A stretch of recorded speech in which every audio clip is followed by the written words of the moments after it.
हाय। आज हम पॉलिटी का एक स्पेशल टॉपिक पढ़ेंगे जो जिसका नाम है महान्यायवादी। ठीक है, क्या नाम है जिसका? महान्यायवादी। महान्यायवादी, महान्यायवादी। ठीक है, महान्यायवादी।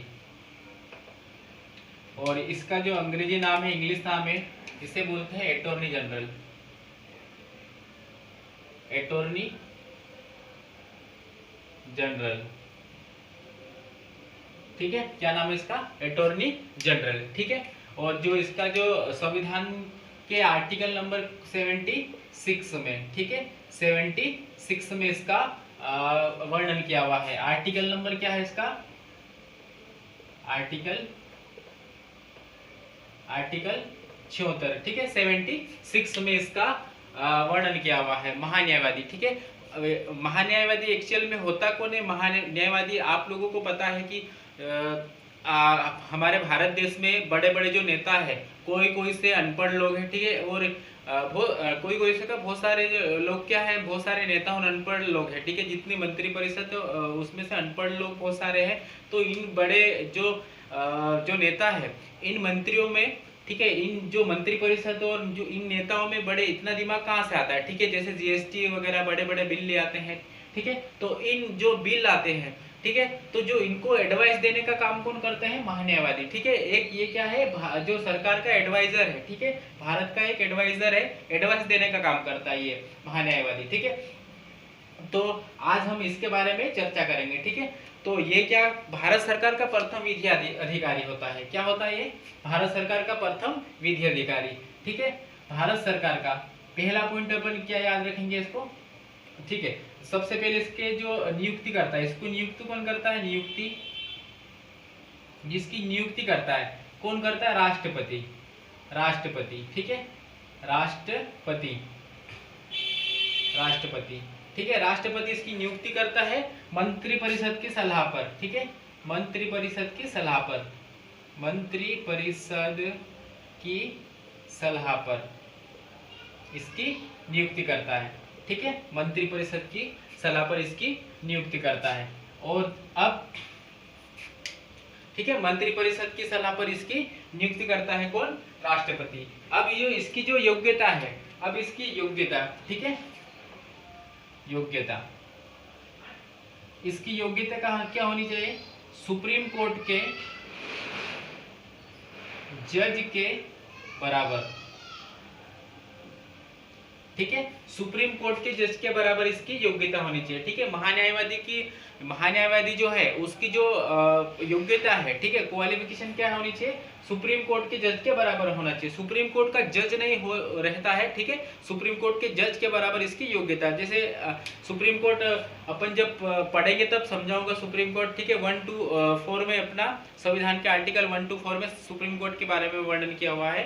ठीक है, तो इसकी जो योग्यता है, अगर इसकी बात आ रही है तो क्या 10 वर्ष तक ये किसी भी उच्च न्यायालय, ठीक है, उच्च न्यायालय में अधिवक्ता रहा हो। ठीक है, 10 वक्त तक वहां पर को काम किया हो, वो सुप्रीम कोर्ट के जज, ठीक है, सुप्रीम कोर्ट का जज बन सकता है। तो ठीक है, तो सुप्रीम कोर्ट के जज के बराबर इसकी योग्यता होनी चाहिए। सुप्रीम कोर्ट का जज नहीं होना चाहिए, रिटायर्ड जज हो सकता है, लेकिन सुप्रीम कोर्ट का जज नहीं होता है। ठीक है, इसके बराबर इसकी योग्यता होनी चाहिए, सुप्रीम कोर्ट के जज के बराबर। ठीक है, ठीक है, तो वो सुप्रीम कोर्ट का जज नहीं होना चाहिए। जैसे मान लो एक आईएएस ऑफिसर जो रहता है वो भी ग्रेजुएट रहता है, और जो स्टूडेंट है वो भी ग्रेजुएट होता है। ठीक है, लेकिन उसमें जमीन आसमान का फर्क, ठीक है, एक शेर और सुअर का फर्क है। इस तरीके से योग्यता क्या होनी चाहिए? सुप्रीम कोर्ट के जज के बराबर होनी चाहिए। ठीक है, अब इसकी नियुक्ति राष्ट्रपति करता है, इसकी योग्यता सुप्रीम कोर्ट के जज के बराबर होनी चाहिए। अब इसका जो कार्यकाल है, इसका कार्यकाल है, कार्यकाल, इसका जो कार्यकाल है राष्ट्रपति के पश्चात पर्यंत, राष्ट्रपति, ठीक है, राष्ट्रपति के पश्चात पर्यंत बना रहता है।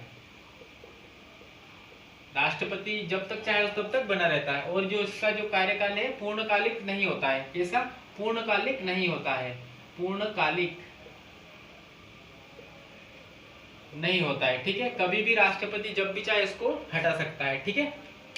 तो आप लोगों को इतनी बात समझ में आई, ये होता कौन है, इसका आर्टिकल नंबर याद रख लेना, और इसकी नियुक्ति कौन करता है, इसकी योग्यता क्या है, इसका कार्यकाल कितना है, राष्ट्रपति परिषद पर्यंत। अब इसको जो सैलरी है, ठीक है, इसकी जो तनख्वाह है, वेतन, चौथी बात, इसकी जो वेतन है, इसकी जो वेतन है भारत की संचित निधि पर, संचित निधि पर, ठीक है। कौन करता है, राष्ट्रपति डिसाइड करता है। भारत की संचित निधि पर इसका वेतन क्या है, भारत की संचित निधि पर आधारित है, ठीक है।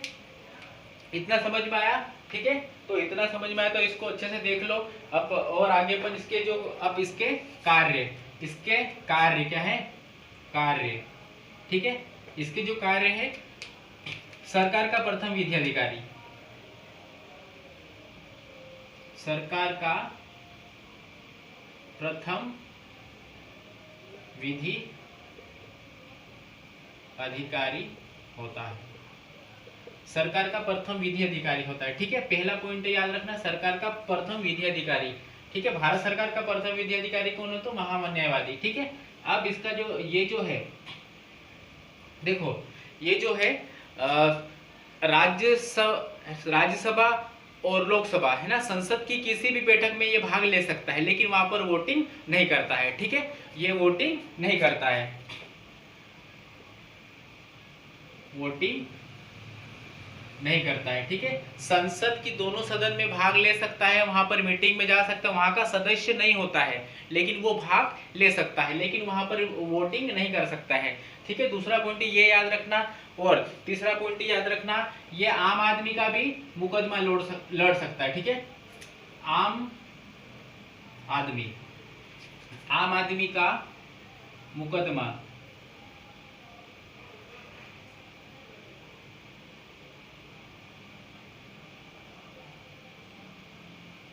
आम आदमी का मुकदमा लड़ सकता है, ठीक है।